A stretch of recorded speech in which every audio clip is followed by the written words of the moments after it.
Jésus viendra nous chercher, et sa venue est proche. Réveillons-nous du sommeil de nos inquiétudes. Il viendra nous chercher pour la nouvelle Jérusalem, où il n'y aura plus les soucis de ce monde. Oui, je combattrai le bon combat de la foi. Je veux achever la course. Oui, je garderai la foi. Il y a la couronne de justice m'est réservée auprès du Père. Je veux persévérer avec Jésus pour le voir un jour. Il viendra. Jésus viendra te chercher. Amen. Amen. Jésus revient nous chercher et sa venue est très proche.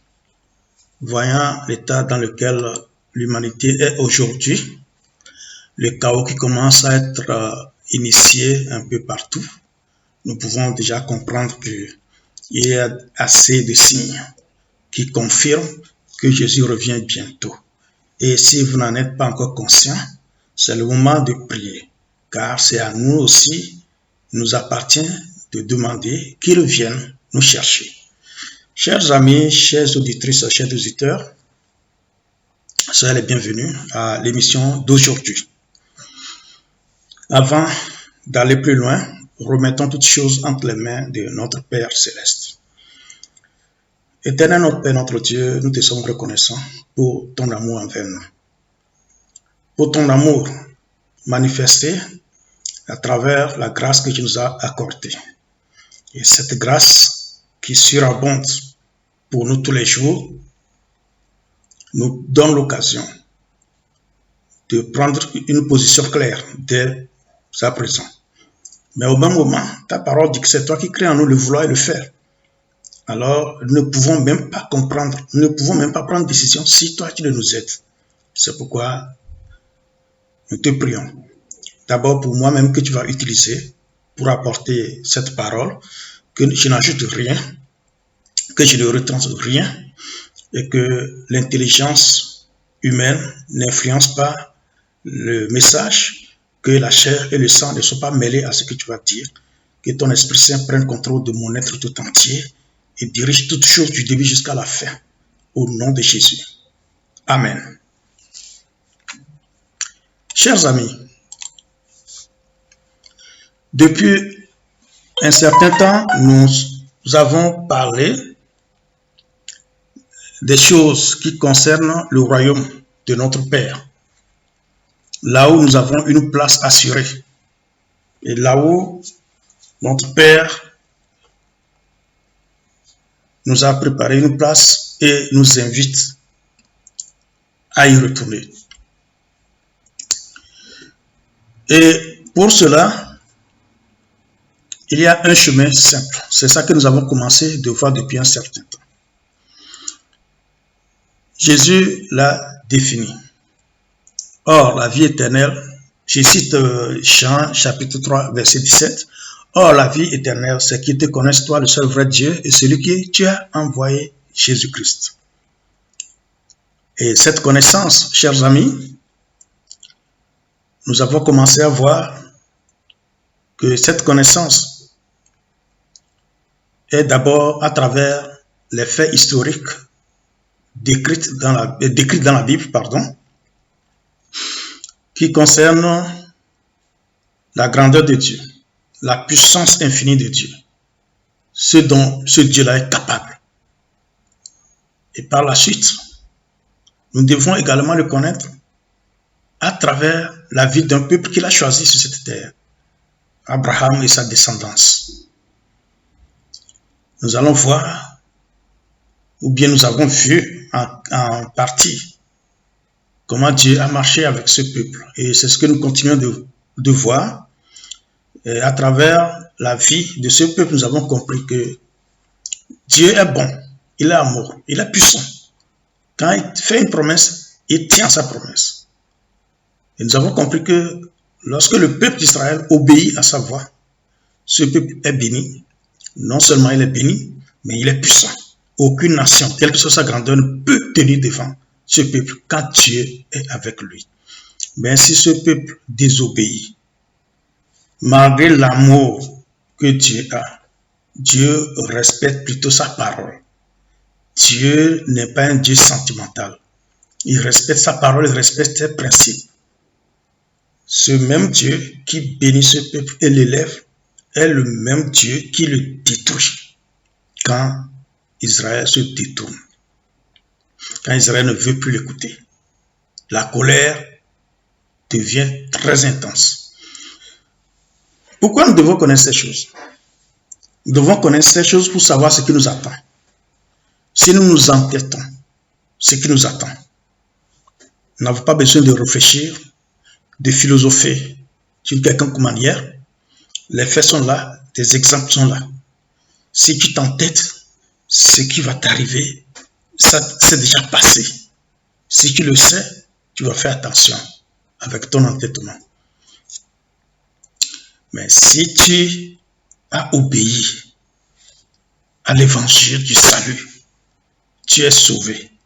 Et là encore, tu comprendras que ce salut t'a mis à une grande position et ce salut fait en sorte que ce Dieu puissant est devenu ton allié et que rien ne peut t'arriver s'il ne le permet. Et comme tu es en bon terme avec lui, il ne va pas permettre. Alors tu es à l'aise, tu es tranquille.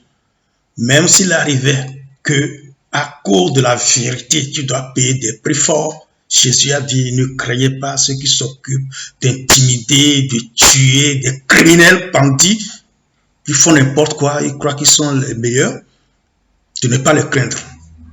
Tout ce qu'ils peuvent faire, c'est tuer, c'est tout. Au-delà de ça, tu meurs.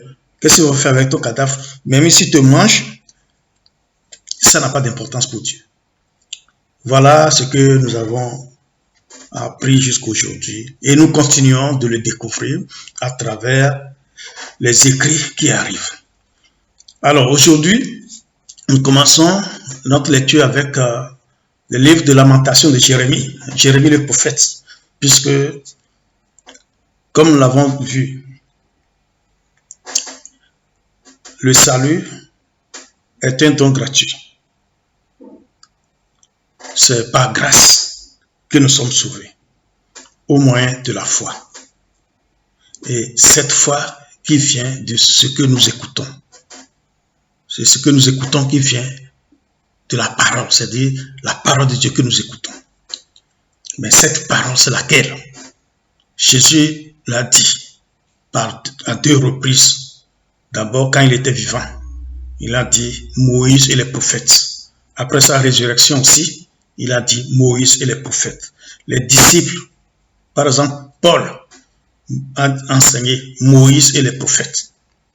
Ça veut dire que ce que nous devons écouter pour avoir la foi et être sauvés par grâce, c'est dans Moïse et les prophètes. Qu'est-ce qui est écrit dans Moïse et les prophètes? Nous avons commencé à le voir. L'origine du péché, parce que Jésus est venu régler le problème du péché. C'est le problème du péché qui sépare l'homme de Dieu. Donc, il faut que le problème du péché soit résolu. Et pour résoudre un problème, il faut connaître les causes. Donc, nous avons vu les causes de ce problème qui est le péché, l'origine du péché. Et une fois que nous avons connu l'origine, nous avons également connu les voies et moyens pour régler ce problème. Et nous avons compris que aucun être humain n'a le pouvoir de régler ce problème. C'est Jésus qui est venu. C'est lui qui est le moyen que Dieu a utilisé pour résoudre ce problème. Donc, nous verrons toutes ces choses en détail et nous avançons doucement dans notre aventure de découvrir Dieu, dans notre recherche. Car Jésus a dit chercher, vous trouverez, car celui qui cherche trouve. Si vous ne cherchez pas, vous ne trouverez non plus.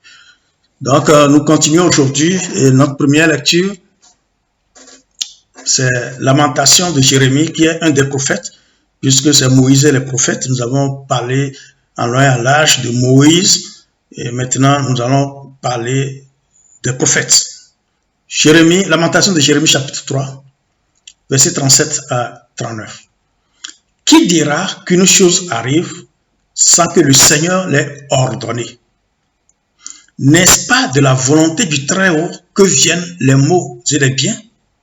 Pourquoi l'homme vivant se plaindrait-il? Chers amis, ici on nous dit quoi? Jérémie nous dit que qui peut dire qu'une chose est arrivée sans que le Seigneur l'ait ordonné? C'est lui qui ordonne. Je vais ouvrir une parenthèse et la fermer en même temps sur la prière et les intercessions. Il y a certains sujets pour lesquels quand vous priez, vous intercédez, vous perdez votre temps. Par exemple, tous les événements qui se déroulent sur terre aujourd'hui. Si vous ne connaissez pas le calendrier de Dieu, continuez votre recherche. Car nous sommes dans le calendrier de Dieu. Et l'époque, la phase, cette étape du calendrier de Dieu est une étape où nous verrons des choses horribles sur terre. Et comme c'est planifié par Dieu, ce n'est même pas la peine de vouloir prier. Il vaut mieux prier pour comprendre le salut et être sauvé.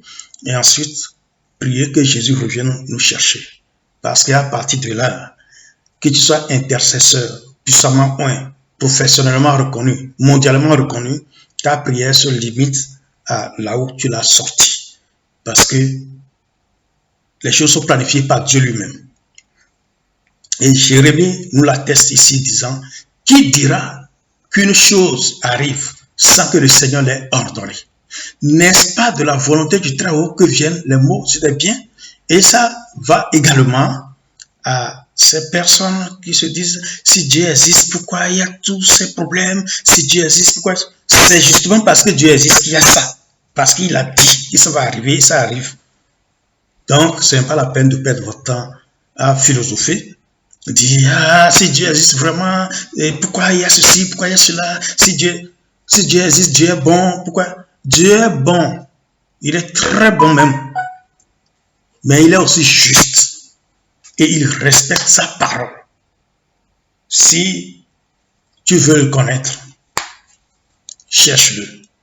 Et tu découvriras que tout ce qui se passe est planifié par lui-même. Et ça va arriver. Ce n'est pas parce que tu le juges qu'il est méchant que ça change quelque chose. Tu le juges, c'est là même que tu lui donnes toutes les raisons de t'envoyer dans le feu. Cette parenthèse, ou bien ces parenthèses sont maintenant fermées. Le verset 39 nous dit, pourquoi l'homme vivant se plaindrait-il? Ça veut dire que toi, homme vivant, tu te plains de ces maux, tu te plains de ces problèmes, tu te plains de ces calamités. Pourquoi tu vas te plaindre? Va plutôt poser la question au Tout-Puissant. C'est lui qui l'a ordonné, ça va arriver. Ceux qui l'exécutent, je ne sais pas si vous les observez, mais quand je les observe parfois, je suis un tout petit peu amusé quand je les vois. Parce qu'ils disent ce qu'ils vont faire, et ils le disent froidement. Je me dis, est-ce qu'ils sont conscients de ce qu'ils disent ou bien Dieu les oblige à le dire? Et moi, la réponse est oui, Dieu les oblige à le dire. Les gens parlent sans savoir ce qu'ils disent ou bien ils vont finir de dire avant de se rendre compte qu'ils l'ont dit. Mais comme Jésus l'a dit, il n'y a rien de caché qui ne doit être dévoilé. Ce qu'ils font, ils le disent. Seuls ceux qui sont sourds spirituellement n'entendent pas et ne comprennent pas. C'est pourquoi cherchez l'Éternel. Cherchez-le. Et vous saurez tout. Vous comprendrez tout. Chers amis, nous allons ajouter un autre prophète, Ésaïe. Isaïe 45. Nous venons lire de versets 5 à 7. Je suis l'Éternel et il n'y en a point d'autre. Hors moi, il n'y a point de Dieu. J'étais saint avant que tu me connusses. J'ai fermé une parenthèse ici, ou bien des parenthèses, jours, des parenthèses que j'ai fermées. Il y a des frères, des parents qui enseignent sur le salut. Ils enseignent très bien sur le salut. Mais il y a certaines choses qu'on ajoute que tu n'arrives pas à comprendre. Lorsque tu es prédestiné, ça veut dire que depuis ta naissance, la main de Dieu est sur toi, là où tu es né, les expériences que tu as vécues, ça vient de Dieu. Même si tu ne le connais pas encore, jusqu'à ce que tu le connaisses. Lui, il te connaissait et il te conduisait. Ce n'est pas parce que toi, tu ne le connais pas que lui ne te connaît pas. C'est lui qui décide, j'étais saint avant que tu me connusses. Au moment où tu ne le connaissais pas, lui, il t'a saint. Il t'a donné des choses. Tu as fait certaines choses, c'est lui qui te l'a fait faire. Donc, nous devons faire beaucoup attention lorsque nous tirons des conclusions hâtives. Par exemple, en disant, j'ai fait ceci, ou bien quelqu'un fait ceci, il le fait par un esprit mauvais, ou par un démon, juste parce qu'il n'est pas encore né de nouveau. Avant même que tu ne naisses de nouveau, l'Éternel te connaissait. Il t'a saint avant que tu ne naisses de nouveau. Sa main sur toi avant que tu ne naisses de nouveau. Donc, c'est cette parenthèse que je voulais fermer pour permettre aux uns aux autres de bien réfléchir à la chose avant de les sortir, car Jésus a également dit que tout péché peut être pardonné au Fils des hommes, mais le péché contre le Saint-Esprit ne va jamais être pardonné. Donc, nous devons faire beaucoup attention dans nos conclusions. Cela étant dit, avançons, chers amis. Verset 6. C'est afin que l'on sache du soleil levant au soleil couchant que hors moi, il n'y a point de Dieu.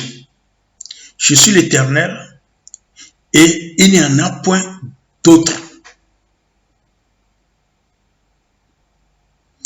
Je forme la lumière et je crée les ténèbres. Je donne la prospérité et je crée l'adversité. Moi, l'Éternel, je fais toutes ces choses.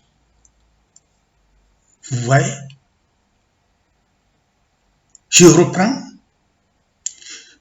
Verset 5, Isaïe 45, verset 5 à 7. Je suis l'Éternel et il n'y en a point d'autre. Hors moi, il n'y a point de Dieu. J'étais saint avant que tu me connusses.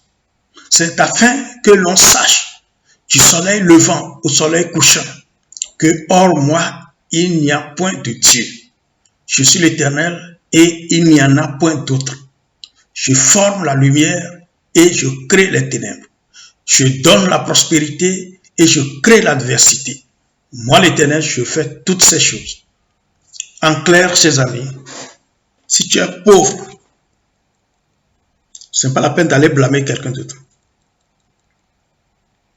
Tu es riche, ne te gonfle pas trop. Cherche l'Éternel, toi, le riche. Là, tu pourras utiliser ta richesse-là pour son œuvre, pour ce qu'il veut. Sinon, tu vas jouir de ce bonheur. Mais parce que tu ne connais pas, ce n'est pas une affaire de méchanceté, c'est parce que tu ne le connais pas, tu ne connais pas les règles, tu n'iras pas dans son royaume. Et à part son royaume, les autres endroits, c'est l'enfer. C'est simple. Ce n'est pas la peine de penser que Dieu est méchant, non. C'est une question de principe.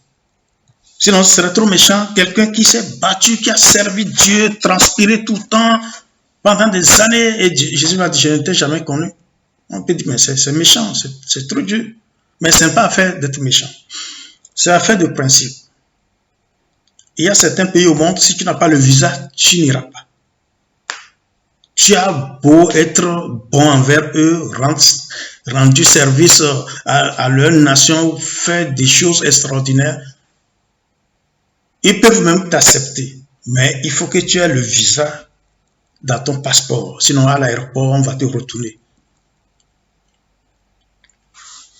C'est la même chose. Le royaume que Jésus est venu prêcher, il faut avoir également le visa de ce royaume. Et ce visa, c'est la connaissance de Dieu, la nouvelle naissance. Tu ne l'as pas, tu n'iras pas. Tu peux travailler. C'est comme toi, tu prends un caillou pour enfoncer le clou. Après que le clou soit enfoncé, qu'est-ce que tu fais du caillou? Tu le jettes. Dieu peut t'utiliser et à la fin, il te jette. C'est à toi de savoir où tu veux terminer ton éternité. 1 Samuel, chapitre 2. L'Éternel fait mourir et il fait vivre. Nous savons que Samuel, c'est un autre prophète. Le prophète Samuel. Donc, nous sommes en train de voir à travers les prophètes comment il faut connaître Dieu. Ce qu'il faut savoir sur Dieu. Je reprends 1 Samuel chapitre 2, versets 6 à 8. L'Éternel fait mourir et il fait vivre. Il fait descendre au séjour des morts et il fait remonter. L'Éternel appauvrit et il enrichit. Il abaisse et il élève. De la poussière, il retire le pauvre. Du fumier, il relève l'indigent pour les faire asseoir avec les grands. Et il leur donne en partage un trône de gloire, car à l'Éternel sont les colonnes de la terre, et c'est sur elles qu'il a posé le monde. C'est assez clair. C'est l'Éternel qui fait mourir, c'est lui qui fait vivre. Ce n'est pas la peine d'accuser un sorcier, de mettre vos mots sur d'autres personnes. Ça vient de Dieu. Si tu veux que ce soit enlevé, tourne-toi vers Dieu. Cherche-le. Réconcilie-toi avec lui. Parce que Dieu peut permettre des situations difficiles dans ta vie juste parce qu'il t'aime. Parce que s'il ne le fait pas, tu vas devenir comme une âne sauvage. Donc, il faut qu'il te place des morts. Il faut qu'il te détourne de ton bonheur d'enfer pour te ramener sur la voie du salut. Donc, c'est lui qui fait descendre. C'est lui qui fait descendre au séjour des morts. Et c'est lui qui ressuscite. C'est lui qui appauvrit. C'est lui qui appauvrit, c'est lui qui enrichit. C'est lui qui abaisse, c'est lui qui élève. C'est ce que nous apprenons de Samuel. Il y a autre chose que nous pouvons voir.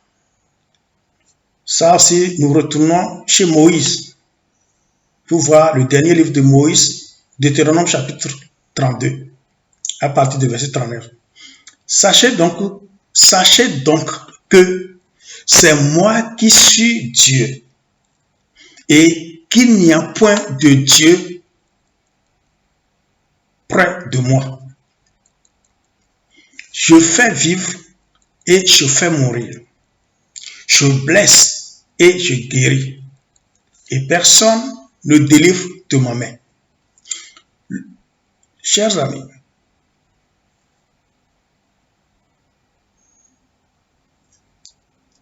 ce que nous avons lu jusqu'à présent, qu'est-ce que nous pouvons tirer comme enseignement? Je relis Deutéronome 32, verset 39.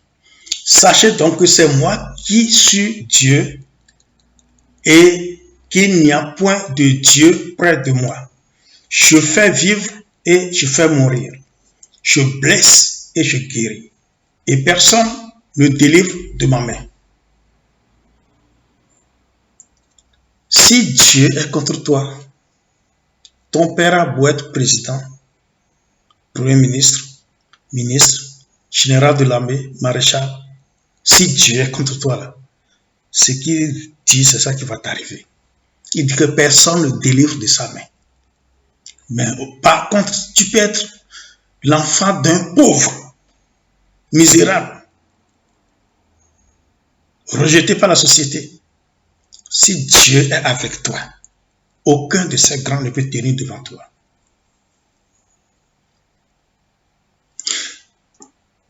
Chers amis, le Dieu que vous cherchez à adorer avait fait une alliance avec un peuple, le peuple d'Israël. Nous avons déjà vu pourquoi il a choisi ce peuple.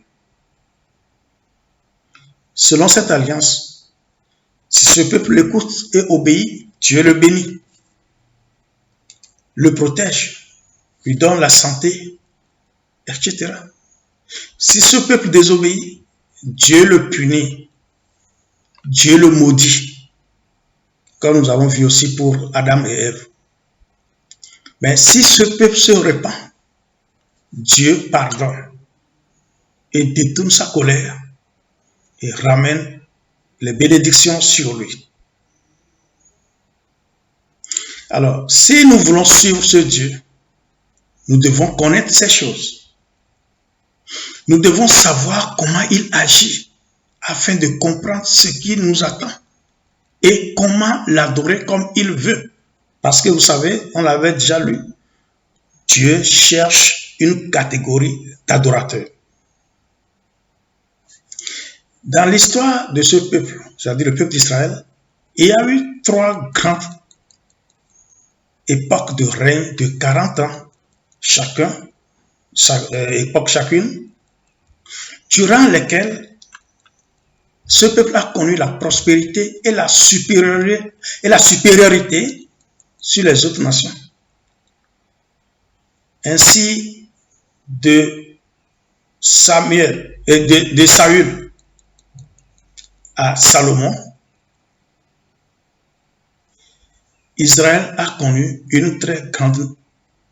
Israël a été une très grande nation, très riche et bénie. C'est-à-dire que Dieu, à un moment donné, a commencé à diriger le peuple d'Israël en passant par les prophètes, dont Samuel. Le peuple, à un moment donné, s'est révolté, voulait un roi comme les autres nations qui les entouraient.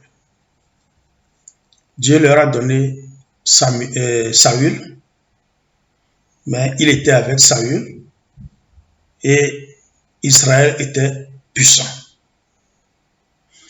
Après Saül, c'est David. Après David, Salomon.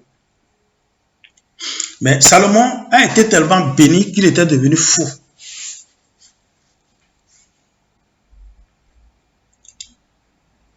« 700 femmes, 300 concubines pour une seule personne. Comment il peut vivre? Qu'est-ce qu'il peut faire d'autre? Et l'une de ces nombreuses femmes, ou bien quelques-unes, l'ont détourné du Dieu Tout-Puissant pour qu'il aille adorer des idoles.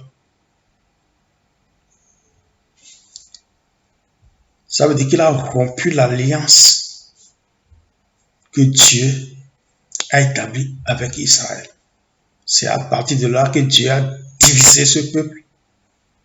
Et jusqu'à aujourd'hui, nous savons comment l'histoire de ce peuple a été. Donc, après le péché de Salomon, Israël a été divisé. Israël a été divisé. Donc, nous savons que selon cette alliance de Dieu avec Israël, cette alliance qui se trouve dans Deutéronome chapitre 28, il devait en souffrir de graves conséquences. Vous pouvez lire Deutéronome 28. Je sais que lorsque nous prenons Deutéronome 28, les 14 premiers versets, c'est-à-dire du verset 1 au verset 14, c'est très beau. Comme l'homme veut toujours les bonnes choses, nous nous arrêtons là. Ne lisons pas la suite parce que la suite est trop vilaine. Parce que le verset 15 nous dit quoi? Mais si tu n'obéis point à la voix de l'Éternel, ton Dieu, si tu n'observes pas et ne mets pas en pratique tous ces commandements et toutes ces lois que je te prescris aujourd'hui, voici toutes les malédictions qui viendront sur toi et qui seront ton partage. C'est long, c'est très long et atroce comme malédiction prononcée. Et il ne serait pas agréable de le lire ici. Mais si vous êtes curieux, vous pouvez le lire, vous allez voir que c'est horrible. Et en lisant cela, vous allez comprendre pourquoi Israël a souffert. Vous allez comprendre pourquoi Israël a souffert toutes ces choses. Alors, comme il a dit dans Ésaïe 46, verset 11, toujours Ésaïe le prophète, chapitre 46, verset 11, il a dit, je cite, « C'est moi qui appelle de l'Orient un oiseau de proie. D'une terre lointaine un homme pour accomplir mes desseins. Je l'ai dit et je le réaliserai. Je l'ai conçu et je l'exécuterai. »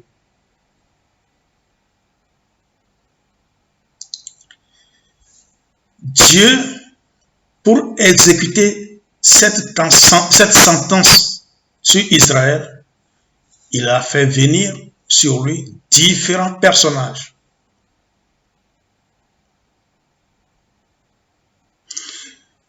Donc ici, qu'est-ce qu'il dit le verset 11? Qu'est-ce que le verset 11 nous dit concrètement? C'est moi qui appelle de l'Orient un oiseau de proie. D'une terre lointaine, un homme pour accomplir mes desseins. Réellement, quand vous lisez l'histoire, 722 avant Jésus-Christ, Israël du Nord a été envahi par la Syrie. 722 avant Jésus-Christ, bien sûr. 606 avant Jésus-Christ, le sud Juda a été envahi par Babylone. En 536 avant Jésus-Christ, il y a eu l'invasion des Perses. 336 avant Jésus-Christ, l'invasion de la Grèce. 168 avant Jésus-Christ, l'invasion de Rome. De l'an 70 à l'an 135 après Jésus-Christ, Israël a été dispersé à travers le monde au point de ne plus avoir un territoire pour lui. Avons-nous réellement besoin de connaître ces histoires? La réponse est oui. Car en tant que chrétiens, nous avons besoin de connaître le Dieu que nous prétendons adorer. Celui qui s'est présenté à Moïse comme le Dieu d'Abraham, d'Isaac et de Jacob. C'est-à-dire le Dieu des grands-parents d'un peuple que nous ne connaissons pas. Du moins, nous ne connaissions pas. Comment pouvons-nous l'adorer comme il le demande, sans rien savoir sur lui? C'est le problème que l'Église connaît depuis des siècles.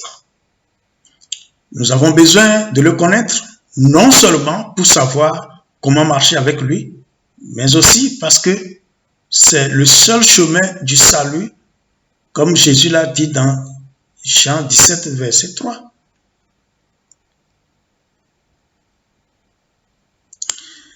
Et dans Jean 4, verset 22, on va partir du verset 22 du moins, si je lis, vous adorez ce que vous ne connaissez pas. Nous adorons ce que nous connaissons car le salut vient des Juifs. Mais l'heure vient, et elle est déjà venue, où les vrais adorateurs adoreront le Père en esprit et en vérité. Car ce sont là les adorateurs que le Père demande. Dieu est esprit. Et il faut que ceux qui l'adorent en esprit et en vérité. Dieu est esprit. Vous ne pouvez pas vous lever et dire que vous adorez Dieu. Vous devez savoir qui il est, comment il veut être adoré. C'est lui qui définit les règles. Ce n'est pas vous qui allez définir les règles de comment adorer Dieu. C'est Dieu qui a défini sa règle. Ça veut dire concrètement que le Dieu dont il est question ici n'est pas un Dieu comme les autres. Et il n'accepte pas d'être adoré n'importe comment. C'est lui qui définit les règles et il veut que tous ceux qui veulent le suivre obéissent à ces règles. Allons-nous ignorer ce qui est arrivé aux Juifs? C'est la raison pour laquelle nous avons cité des passages. C'est vrai que nous sommes passés sur beaucoup de choses, mais si vous voulez l'approfondir, vous pouvez le relire d'abord dans la Bible et puis dans les livres d'histoire. Ce qui s'est passé à ces différentes époques que j'ai eu à citer. En effet, nous savons que les Juifs avaient rejeté Jésus. Mais dans Jean 6, versets 14 à 15, il est écrit: ces gens, ayant vu le miracle que Jésus avait fait, disaient: celui-ci est vraiment le prophète qui doit venir dans le monde. Et Jésus, sachant qu'il allait venir l'enlever pour le faire roi, se retira de nouveau sur la montagne lui seul. Vous voyez, vous tous vous savez que les Juifs ont rejeté Jésus, ont demandé sa mort. Mais ce que nous lisons, les mêmes Juifs voulaient l'enlever pour en faire roi. Mais Jésus a refusé. Pourquoi? C'est vrai, il est roi. Mais il n'est pas le roi dans un système corrompu. Dans le système dans lequel nous vivons, lui n'est pas roi pour ça. Il n'est pas roi pour ce système. Il sera établi roi sur un système qu'il va créer lui-même. Du coup, les Juifs lui ont tourné le dos. Parce qu'ils n'étaient pas prêts à écouter les paroles du royaume des cieux. Et ils voulaient un royaume sur terre. Leur amour pour Jésus était charnel, basé sur le bien matériel, parce que Jésus faisait beaucoup de miracles. Et ils pensaient que si Jésus était leur roi, ils ne souffriraient pas, que les Romains n'allaient plus dominer sur eux. Les Juifs étaient sous la domination romaine à l'époque des faits, et avaient besoin de délivrance. Mais c'est Dieu même qui les a soumis à la domination romaine. Mais Jésus, au même moment, leur proposait une autre délivrance, c'est-à-dire la délivrance spirituelle. C'est pourquoi il disait dans Matthieu 10, « Ne craignez pas ceux qui tuent le corps et qui ne peuvent tuer l'âme. Craignez plutôt celui qui peut faire périr l'âme et le corps dans la géhenne. » Mais eux, ils n'ont pas voulu. Ils voulaient une délivrance tout de suite, tout de suite. Alors, toi qui m'écoutes, tu dis que tu es chrétien. D'abord, comment es-tu devenu chrétien? Et qu'est-ce qui t'a motivé à devenir chrétien? Si ta motivation à devenir chrétien, c'est de réussir sur cette terre, avoir le visa pour voyager, avoir le travail, la promotion de service, se marier, avoir des enfants, se protéger contre les sorciers. Si ce sont ces motivations qui t'ont poussé à devenir chrétien, tu n'es pas au bon endroit. Jésus n'est pas au roi pour les choses de ce monde.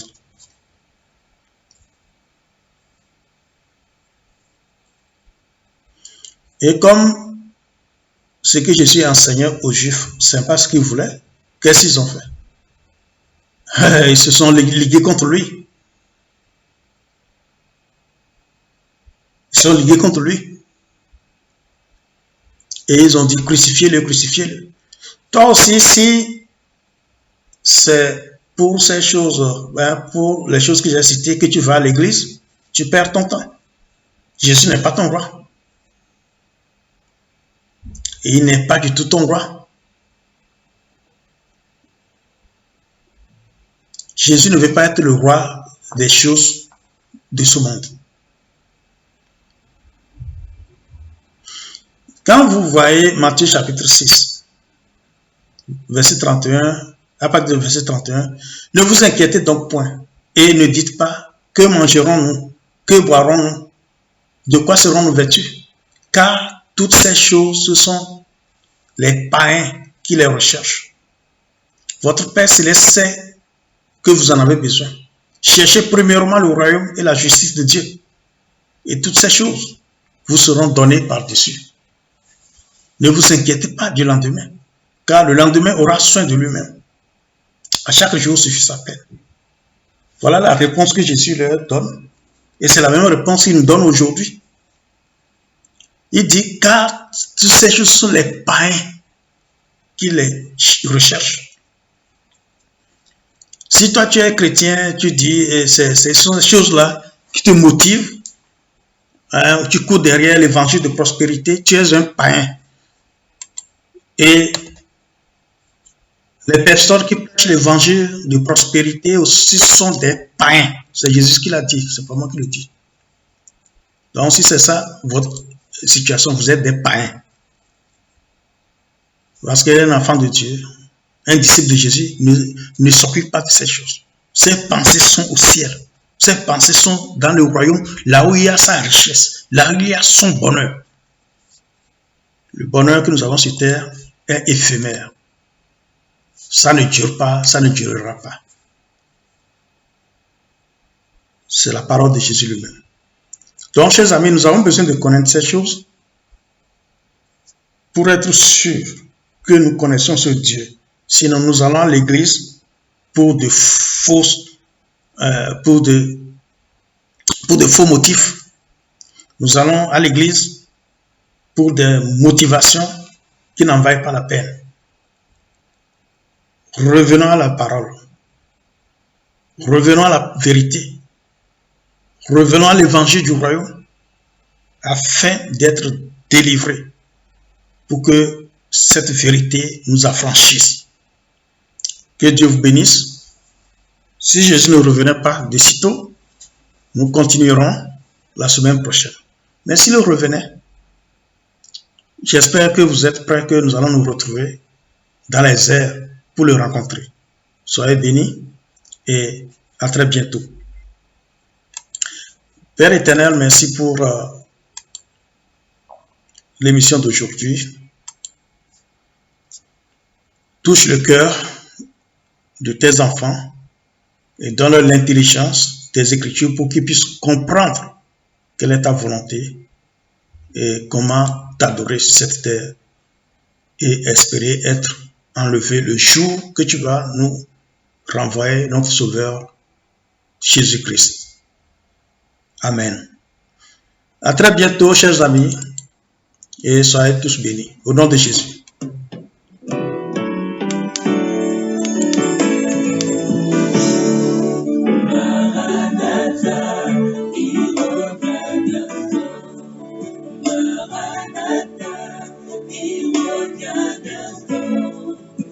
Alléluia, Alléluia, Maranatha, il revient bientôt.